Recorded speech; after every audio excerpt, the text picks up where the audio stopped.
ಮೈಸೂರು ನಗರಾಭಿವೃದ್ಧಿ ಪ್ರಾಧಿಕಾರ ಹಗರಣದ ತನಿಖೆಯನ್ನ ನಡೆಸಿದ ಲೋಕಾಯುಕ್ತ ವರದಿಯನ್ನ ಈಗಾಗಲೇ ಜನಪ್ರತಿನಿಧಿಗಳ ನ್ಯಾಯಾಲಯಕ್ಕೆ ಸಲ್ಲಿಸಿದೆ.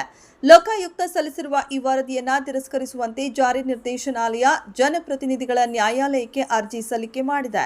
ಮುಖ್ಯಮಂತ್ರಿ ಸಿದ್ದರಾಮಯ್ಯ ಮತ್ತು ಅವರ ಕುಟುಂಬದ ವಿರುದ್ಧದ ಸಾಕಷ್ಟು ಸಾಕ್ಷಿಗಳು ಇವೆ. ನಮ್ಮ ತನಿಖೆಯಲ್ಲಿ ಅವರ ತಪ್ಪುಗಳು ಸಾಬೀತಾಗಿವೆ. ಹೇಗಿದ್ರೂ ಅವರು ಯಾವ ತಪ್ಪು ಮಾಡಿಲ್ಲ ಅಂದಿದ್ದಾರೆ. ಹೀಗಾಗಿ ಲೋಕಾಯುಕ್ತ ವರದಿ ತಿರಸ್ಕರಿಸಿ ಎಂದು ಇಡಿ ಒಟ್ಟು 8 ಪುಟಗಳ ತಕರಾರು ಅರ್ಜಿ ಸಲ್ಲಿಸಿದೆ. ಕರ್ನಾಟಕದಲ್ಲಿ ಈ ಬಾರಿ ಬೇಸಿಗೆ ಕಾಲ ಪ್ರಮುಖವಾಗಿದ್ದು ತಾಪಮಾನವೂ ಕೂಡ ಹೆಚ್ಚಾಗಿದೆ. ಈ ಹಿನ್ನೆಲೆಯಲ್ಲಿ ಬೇಸಿಗೆಯ ಅವಧಿಯಲ್ಲಿ ಮಧ್ಯಾಹ್ನದ ನಂತರ ಕೆಲಸ ಮಾಡುವುದು ಕಷ್ಟಕರವಾಗಲಿದ್ದು ನೌಕರರಿಗೆ ಅನಾರೋಗ್ಯವು ಕಾಡುವ ಸಾಧ್ಯತೆ ಇದೆ. ಈ ಹಿನ್ನೆಲೆಯಲ್ಲಿ ಸರ್ಕಾರಿ ನೌಕರರು ಮತ್ತು ಸರ್ಕಾರಿ ಸೇವೆ ಪಡೆಯಲು ಬರುವ ಸಾರ್ವಜನಿಕರಿಗೆ ಅನುಕೂಲ ಮಾಡಿಕೊಡುವ ನಿಟ್ಟಿನಲ್ಲಿ ಬೇಸಿಗೆಯ ತಿಂಗಳಾದ ಏಪ್ರಿಲ್ ಮತ್ತು ಮೇ ತಿಂಗಳಲ್ಲಿ ಸರ್ಕಾರಿ ಕಚೇರಿ ಕೆಲಸದ ಅವಧಿ ಬದಲಾವಣೆ ಮಾಡಿ ಆದೇಶ ಹೊರಡಿಸಲಾಗಿದೆ.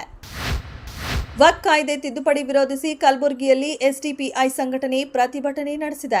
ಕಲಬುರಗಿ ನಗರದ ಜಿಲ್ಲಾಧಿಕಾರಿ ಕಚೇರಿ ಎದುರು ವಕ್ಫ್ ತಿದ್ದುಪಡಿ ಕಾಯ್ದೆ ಪ್ರತಿಗಳನ್ನು ಹರಿದು ಕೇಂದ್ರ ಸರ್ಕಾರದ ವಿರುದ್ಧ ಆಕ್ರೋಶ ಹೊರಹಾಕಿದ್ರು.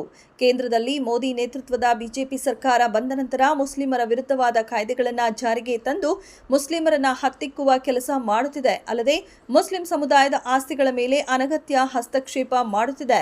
ವಕ್ಫ್ ತಿದ್ದುಪಡಿ ಕಾಯ್ದೆ ವಾಪಸ್ ಪಡೆಯದಿದ್ದರೆ ಹೋರಾಟ ತೀವ್ರಗೊಳಿಸುವ ಎಚ್ಚರಿಕೆ ನೀಡಿದೆ. ಬಿಜೆಪಿ ವಿಶ್ವದ ಅತಿ ದೊಡ್ಡ ಪಕ್ಷ ಎಂದು ಹೇಳಿಕೊಳ್ಳುತ್ತೆ.